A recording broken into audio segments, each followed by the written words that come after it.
Olá, amigos telespectadores, Shalom Aleichem, paz seja convosco.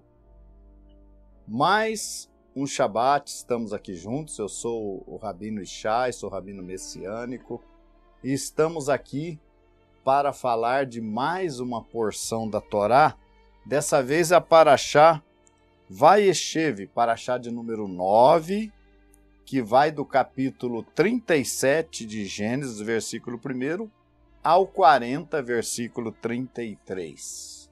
Antes, porém, de começarmos a estudar esta porção da Torá, essa porção de hoje, desse Shabat que estamos iniciando, vamos ver o recebimento do Shabat, como acontece nos lares religiosos do povo de Israel.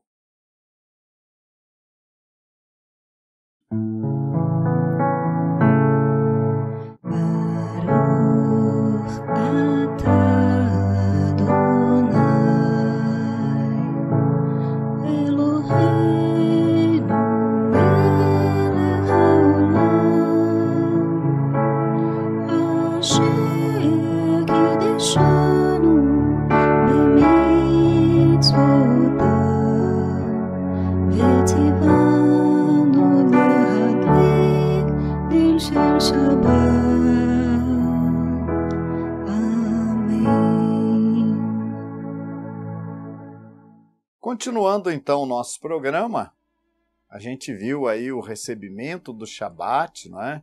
Onde são acesas as duas velas, 18 minutos antes do início, antes do pôr do sol de sexta-feira, porque o dia começa no pôr do sol de sexta-feira, o Shabat, e vai até o pôr do sol do Shabat, quando nós fazemos o encerramento com a cerimônia da Havdalah. Bom, esse capítulo que nós vamos agora estudar, ele vai nos falar, a Parashá Vayeshev,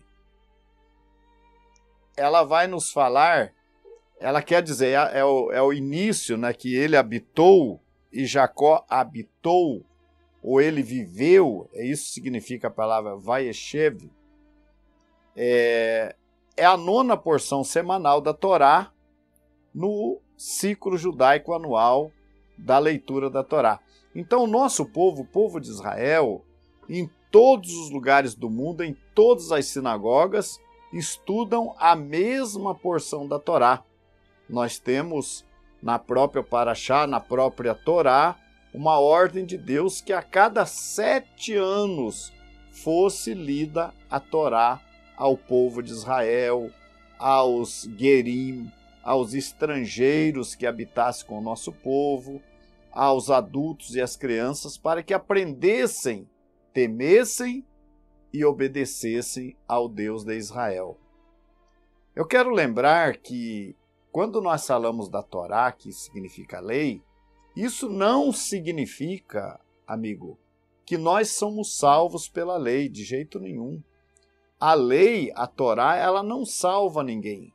A Torá foi dada para nos separar dos demais povos, ou seja, para nos santificar. O escritor de Hebreus vai falar que sem a santificação ninguém verá o Senhor. Então, a nossa obediência à Torá é para conhecer Deus, verdadeiramente conhecer a vontade de Deus, temer a Deus e obedecer a Deus. Então isso fazemos pela santificação. A nossa salvação, ela é através do derramamento do sangue, a princípio dos animais e posteriormente o sangue de Yeshua, de Jesus, como o próprio João, o batizador, ele diz: eis aí o Cordeiro de Deus que tira o pecado do mundo. E de acordo com Hebreus, o texto vai nos dizer que com a morte de Yeshua, com o sacrifício único, definitivo realizado por Yeshua, ele deu validade àqueles sacrifícios que houveram anteriormente. aquele sacrifício, aquele derramamento do sangue de animais, só teria valor se o cordeiro, o verdadeiro cordeiro, viesse mais tarde a ser sacrificado. E isso aconteceu com a pessoa de Yeshua. Essa paraxá, ela nos conta as histórias de como os outros filhos de Jacó venderam a José. José e Benjamim, o irmão mais novo, eram os filhos de Raquel. E então, José era um filho muito querido do seu pai, até porque José discordava das ações erradas que os seus irmãos faziam. Então, José acompanhava os seus irmãos. É muito importante quando a pessoa tem essa personalidade. Ele discorda daquilo que é errado.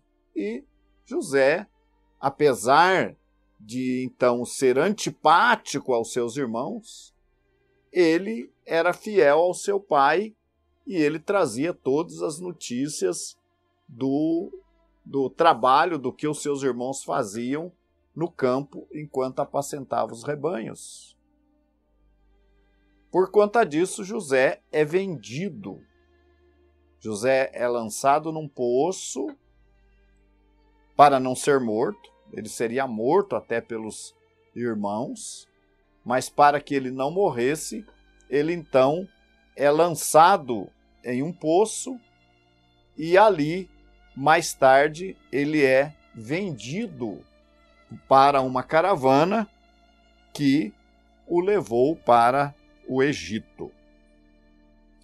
Nós temos aqui, então, o texto que vai falar isso, capítulo 37 aqui, né?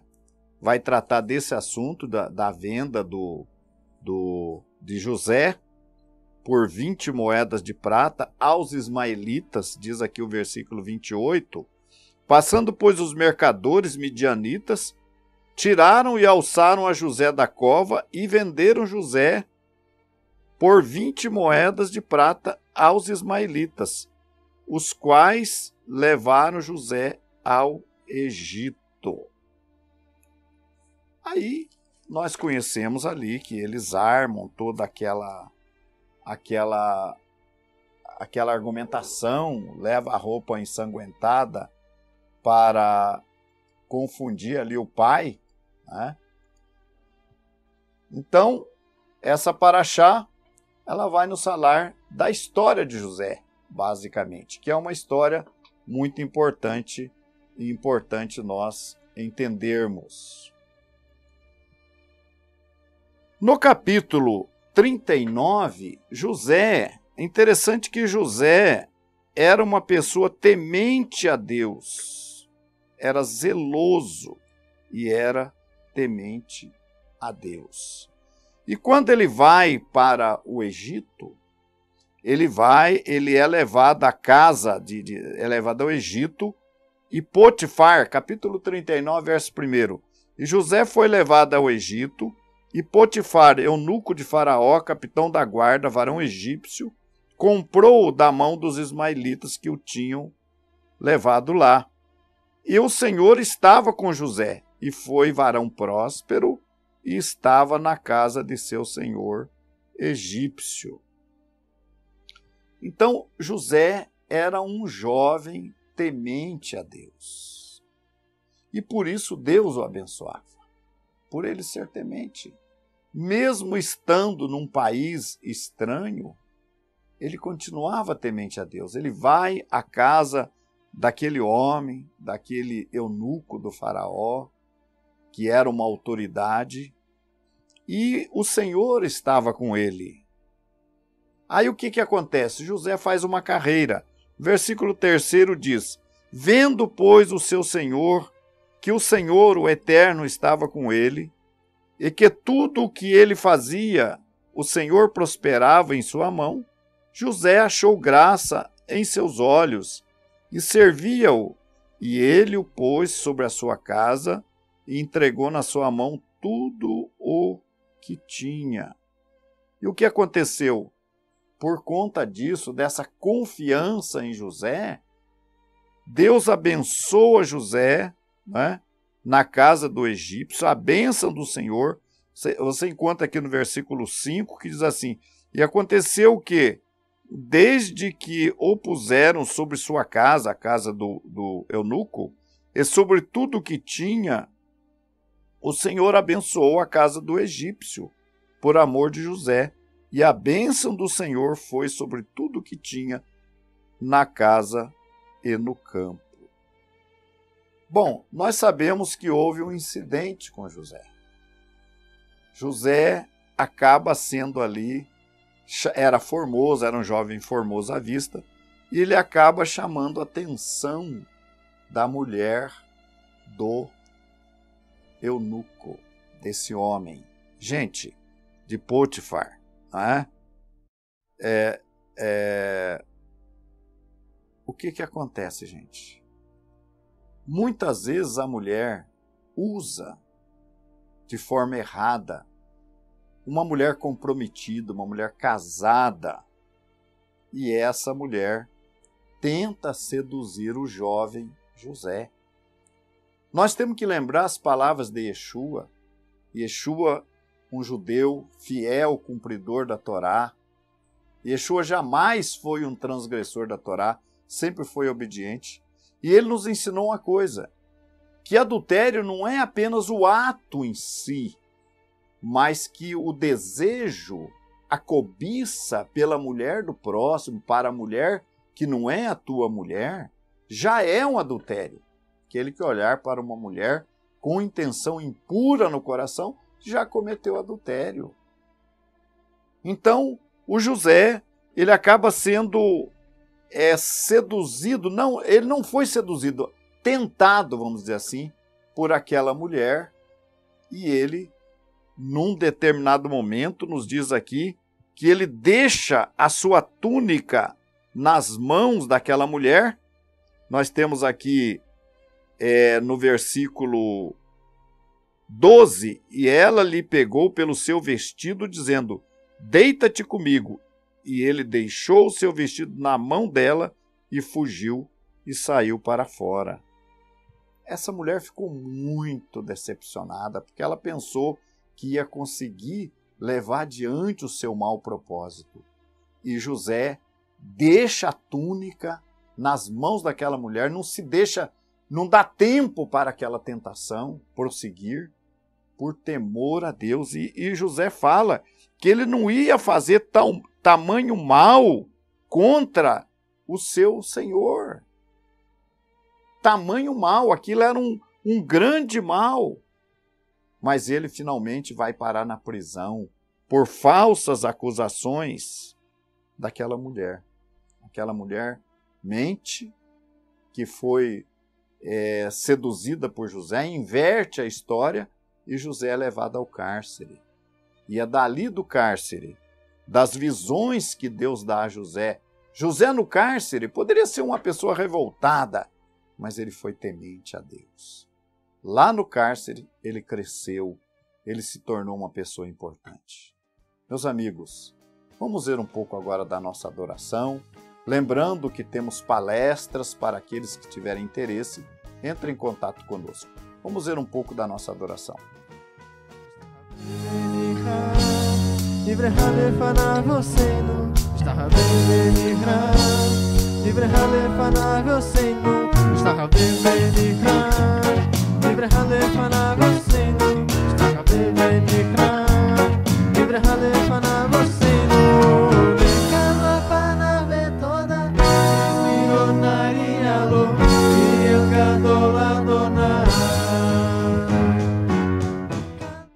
Chegamos agora ao final de nosso programa. Shalom Aleichem, paz seja convosco. A Congregação Israelita da Nova Aliança em Curitiba agradece à Rede Super de Televisão e à direção da PIB Curitiba por esta oportunidade, certos de que o Eterno nosso Deus abençoará aqueles que abençoam o seu povo Israel.